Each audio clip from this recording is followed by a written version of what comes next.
is much more enjoyable and productive than the Zoom version. More importantly, our meetings this weekend emphasize the power of global cooperation in addressing the most critical issues we face. Our immediate task is ending the pandemic and associated economic crisis. Fiscal policy has an important role to play in responding to crises and supporting the recovery. The IMF projects that the U.S. will be the first G7 economy to return to its pre-pandemic output level. That's in part due to our rapid vaccine rollout, but also ambitious fiscal support and policies like the American Rescue Plan. G7 economies have the fiscal space to speed up their recoveries, to not only reach pre-COVID levels of GDP, but also to support a return to pre-pandemic growth paths. This is why we continue to urge a shift in our thinking from let's not withdraw support too early to what more can we do now. Not just to end the pandemic, but to use fiscal policy to invest in addressing generational issues like climate change and inequality. As the G7 economies face brighter prospects, we cannot forget that developing countries face limited access to vaccines and limited policy space to respond to the economic crisis.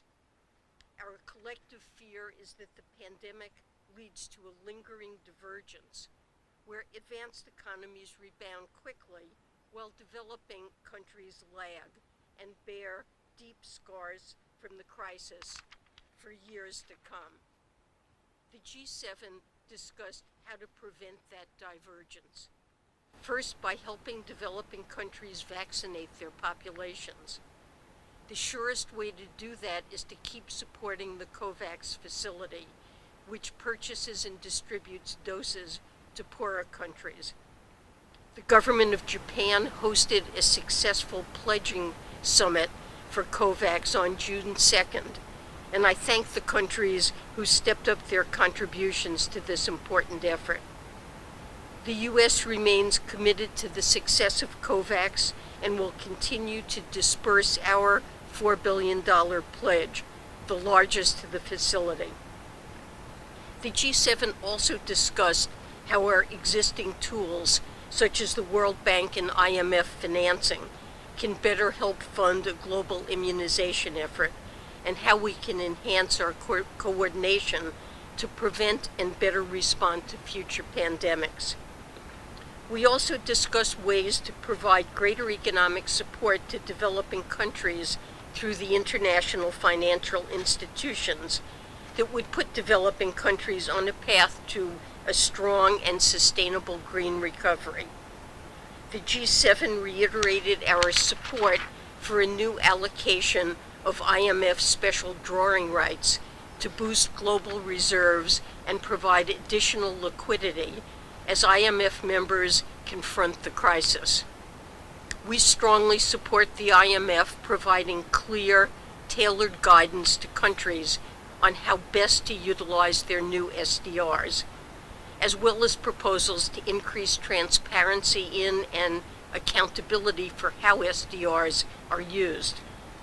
The G7 also exchanged ideas on how major economies might channel our SDRs to amplify support for low-income countries, potentially by co-financing IMF programs to support green recoveries and improve vaccine access.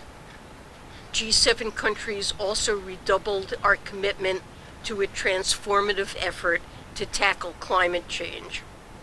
President Biden recently signed an executive order in April committing to double U.S. climate finance by 2024, while tripling U.S. finance for adaptation, signaling a return to U.S. leadership in addressing climate change. I'm pleased the G7 could agree to ambitious commitments to decarbonize our economies and mobilize finance for climate action, including from public and private, domestic and international sources. To facilitate the mobilization of private climate finance, The G7 also agreed to take action to improve the availability of consistent, comparable, and decision-useful climate-related financial information to market participants. This commitment is in line with the President's executive order to enable private investment to play a complementary role in meeting our net zero emissions target, while also creating well-paying jobs.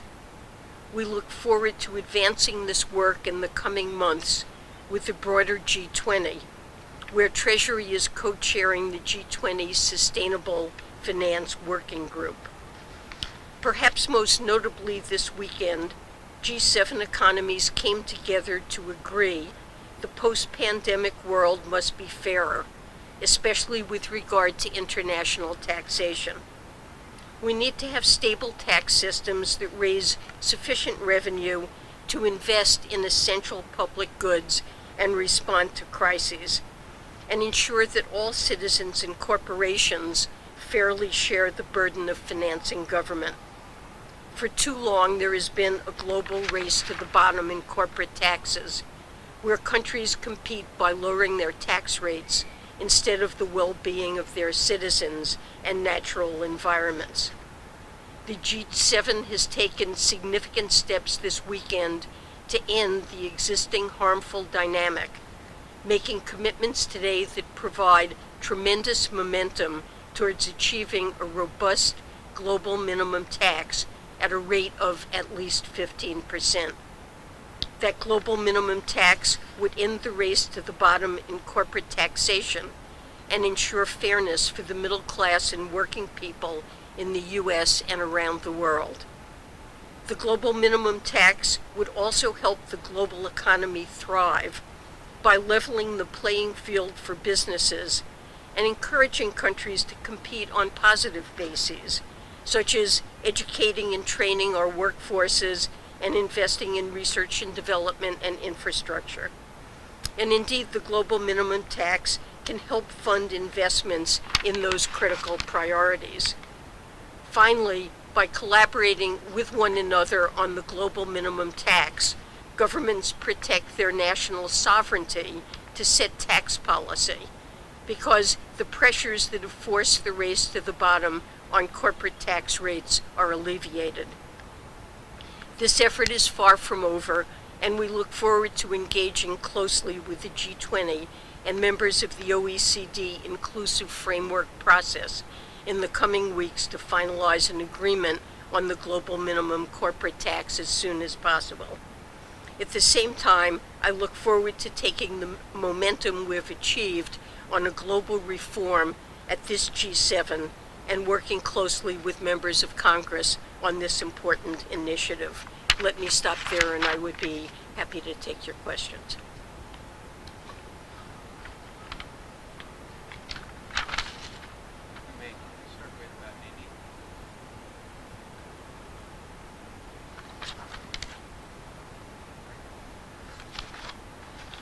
Hi there, thank you. Andy Bruce from Reuters. You mentioned in your remarks that you continue to urge a shift in thinking away from let's not withdraw support too early to what more we can be doing now. I just wanted to ask, do you think there is a risk that other G countries are withdrawing support too soon? Thank you. Well, I think all of the G7 countries have had robust responses to the pandemic and supported their economies to achieve a strong recovery, and all are actively involved in vaccination programs. But there is a concern among some about fiscal sustainability and an evident desire to begin to withdraw accommodation when things are back on track. And we think that most countries have fiscal space and have the ability to put in place fiscal policies that will continue promoting recovery and deal with some of the long-run challenges that all of us face when it comes to climate change and inclusive and sustainable growth. And we urge countries to do that, and that's the course that we're on as well.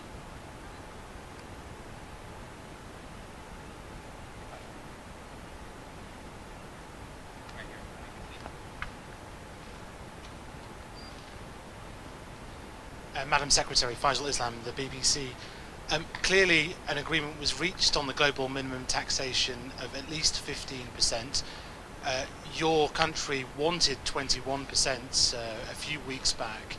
What do you say to those campaigners who say 15% isn't really going to bite, isn't going to be the transformative change that they want to see and that the world might need?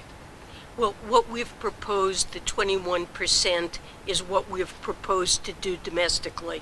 Our domestic corporate tax proposal that's part of the jobs plan is for a 28% corporate tax rate and a reform of our global minimum tax to raise the level to 21%. And we haven't demanded or expressed the view that it's necessary for us to have the same level globally. But we do hope that countries will be ambitious, and the agreement is at least 15%. So we've yet to set the final rate. There is an agreement among the G-7, though, to go for at least 15%, and I do think that's an historic achievement. I think we will end up with a tax system that will be much fairer and end effectively much tax competition and the ability of large profitable multinationals to take advantage of tax havens to lower their corporate tax liabilities.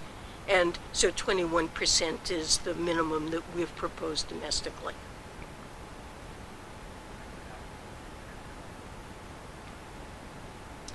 Alan Rappaport from the New York Times. Nice to see you, Secretary Yellen. Your statements have made no mention of the digital services taxes and the Pillar 1 part of the agreement. I was wondering, why did you accept a deal that does not immediately remove the digital services taxes that the U.S. thinks are discriminatory?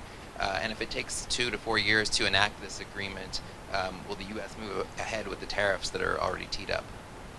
Well, let me say that both pillars are important in the negotiation. I didn't mention Pillar 1 in my remarks, but it's not because Pillar 1 is not important.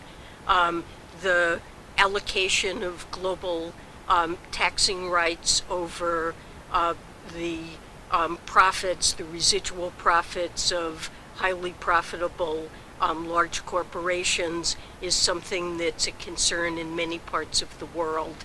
And our agreement on that is also very important. We've agreed that we will award taxing rights on at least 20% of residual profit. That's above a 10% margin for the largest and most profitable multinational enterprises. And that the agreement is that that will replace this system that we've had concerns with. The timing remains to be worked out exactly, but there is broad agreement that these two things go hand in hand.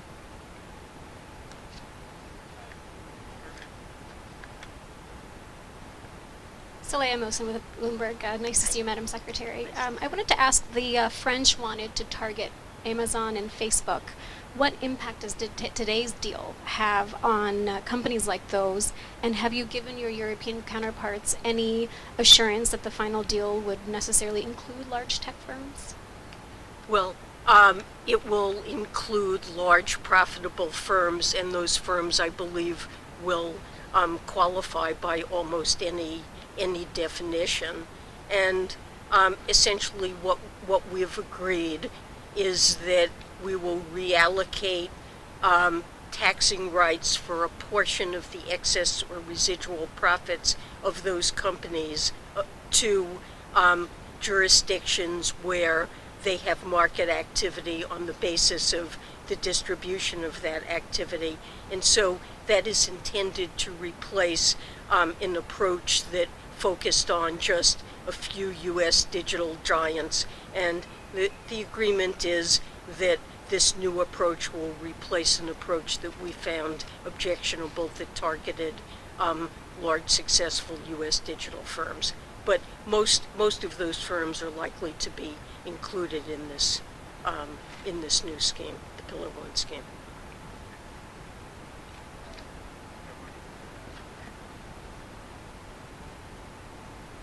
Hello, Madame Secretary. Véronique Dupont with Agence France Presse. What do you expect will be the toughest obstacle to overcome to reach the global agreement? Would it be domestically the U.S. states which have already lower tax rates, or internationally countries like Ireland or China?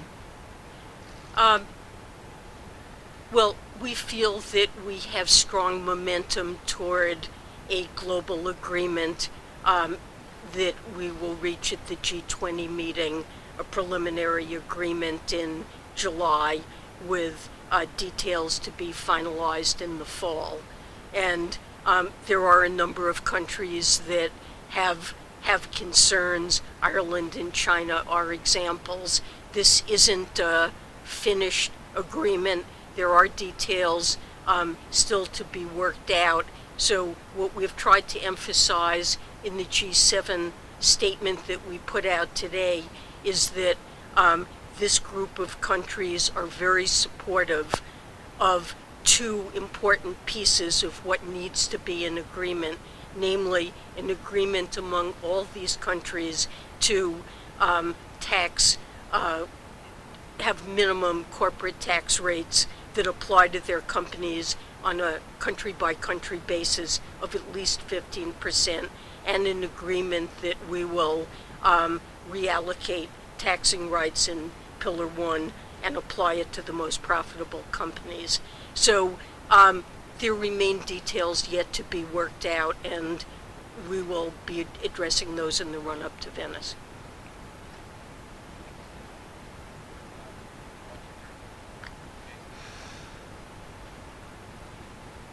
Thank you. Jason Douglas from the Wall Street Journal. Can I please just ask you, what is your assessment of what the critical mass is for this agreement to work, if you like? How many countries need to sign up for it to be workable? What sort of share of world GDP, if you prefer, needs to take part to make sure that there aren't going to be holes in this? Thank you. So we're looking for endorsement of an agreement at the G20, which represents a very large share of GDP. And there are yet larger number of countries that are participating in the underlying OECD process that we expect, if we're successful at the G20, to agree.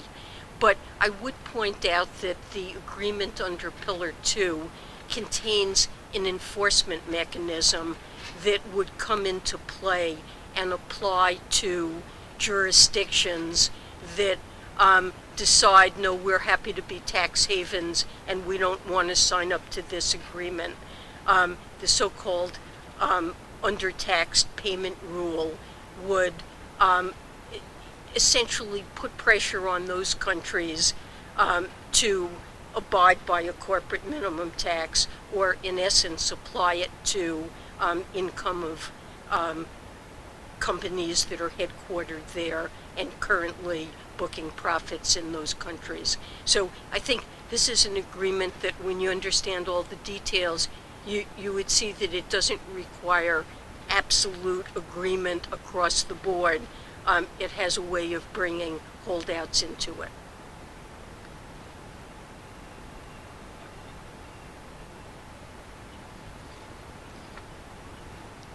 Madam Secretary, Chris Giles from the Financial Times. Just to return to Pillar 1, could you outline how you will be trying to persuade your congressional legislators to put this through Congress and get support for it, which is necessary for this to have? What's the argument why it's in the U.S. interest to have a Pillar 1 deal? I think a Pillar 1 deal is really provides a level of certainty to corporations in the United States and globally about what the environment is that they'll be operating in.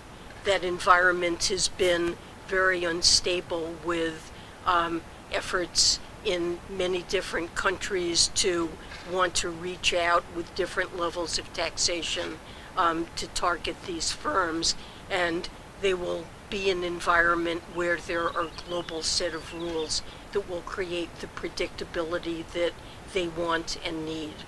And we will work with Congress. I believe that last Thursday or Friday, Chair Neal and Wyden issued a statement, the heads of our Senate Finance Committee and House Ways and Means, endorsing this effort and saying that they look forward to working with us to make the changes in our own law that are necessary to come into compliance with Pillar 2.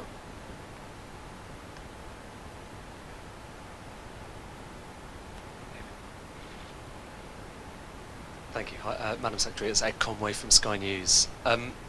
Could you say something about multilateralism? Because obviously, you know, the experience of the past 4 years, I think, has made a lot of people feel that some of these multilateral institutions and the principle of multilateralism may have gone forever. So, in the light of this tax agreement, you know, what's the lesson of that? Do you think that system can be revived, or has it really changed? I believe that what you're seeing is a revival of multilateralism, a willingness of leading nations in the G7 and the G20 to cooperate to address the most critical challenges facing the global economy. And this international tax race to the bottom has been a problem for many, many countries for decades. And it's led to a system in which corporate taxation plays a diminishing role in financing governments in the U.S. and around the world, and more of the burden has been falling on workers. And many countries have an interest in changing that dynamic. It's complicated. This negotiation has been going on for, I believe, 8 years. It stalled under the Trump administration. And so I really consider this an historic achievement, and it shows that multilateral collaboration can be successful. But I think multilateralism is not confined simply to the tax area. And what I've seen during my time at this G7 is deep collaboration and a desire to coordinate and address a much broader range of global problems. In particular, the problems that some of the poorest countries on our planet face as a consequence of the pandemic, a broad understanding and desire on the part of the G7, and I believe the same exists in the G20 and other groupings, that we need to address that. We need to address the health situation, that it's urgent that we promote vaccinations in poorer countries that can't afford to buy those vaccines, that although we certainly agree with patent rights in general, we have supported in the WTO, in the case of vaccines, getting rid of patent rights for these vaccines in the interest, and we're doing everything that we can to deal with supply chain problems that are inhibiting a buildup of production capacity in other parts of the world. And with respect to fiscal policy, the G7 countries recognize their obligation not only to promote recovery in their own countries for the sake of their own people and economies, but also the obligation that we have, given the fiscal space we have, to promote a strong recovery that will spill over to the rest of the world for those countries who do not have the fiscal space. We spent a good deal of time at the G7 discussing ways to make good on our pledge to provide finance for sustainable investments in developing countries in climate change initiatives, and we talked about debt relief and other ways.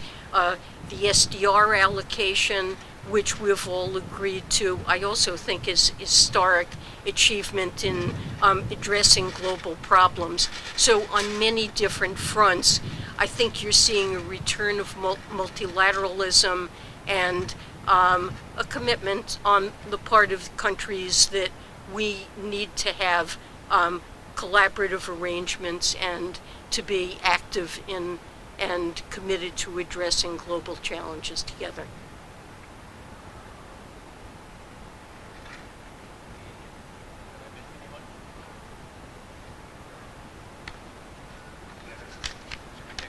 Sure.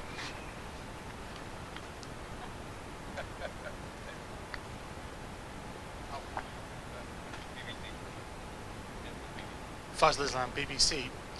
I guess some people would say, seeing US inflation where it is, seeing the sheer size of the public deficits, not just in your country but around Europe, you're now saying go even further. This is coming from the US Treasury Secretary. We're used to the Washington Consensus. This is very different America we're experiencing right now. Are you really saying that there are no risks from the old foes of inflation and the like? We can be relaxed about those right now? Well, we have in recent months seen some inflation, and we, at least on a year-over-year basis, will continue, I believe, through the rest of the year to see higher inflation rates, maybe around 3%.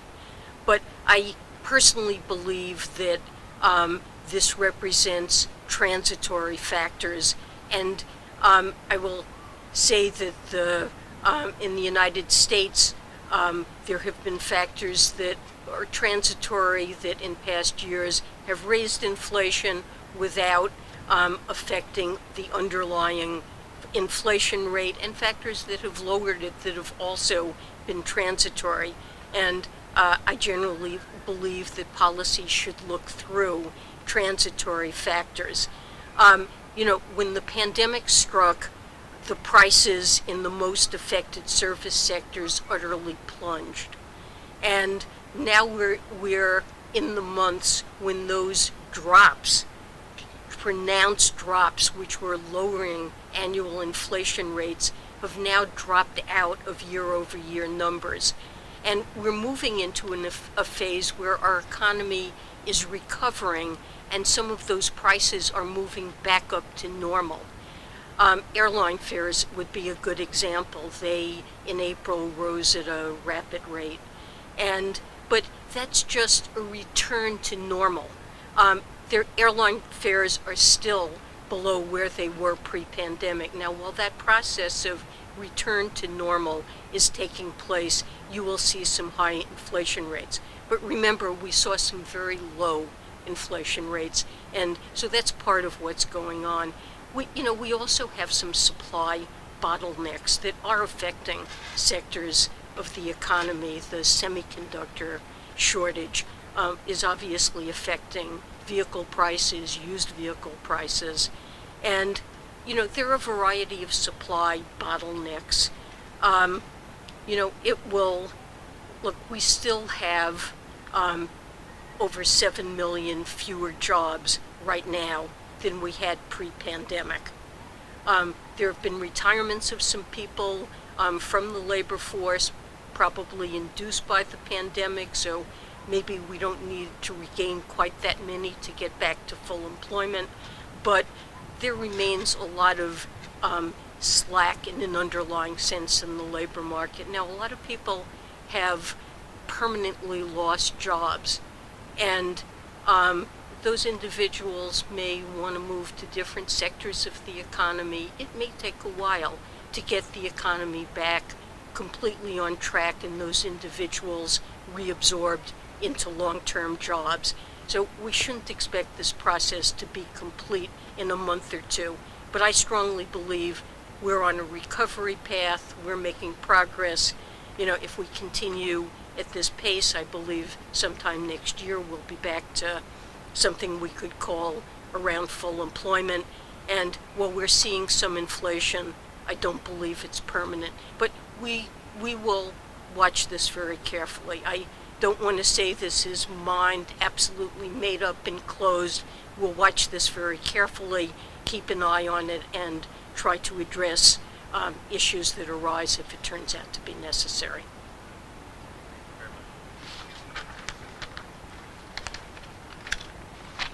Okay, thank you. Thank you.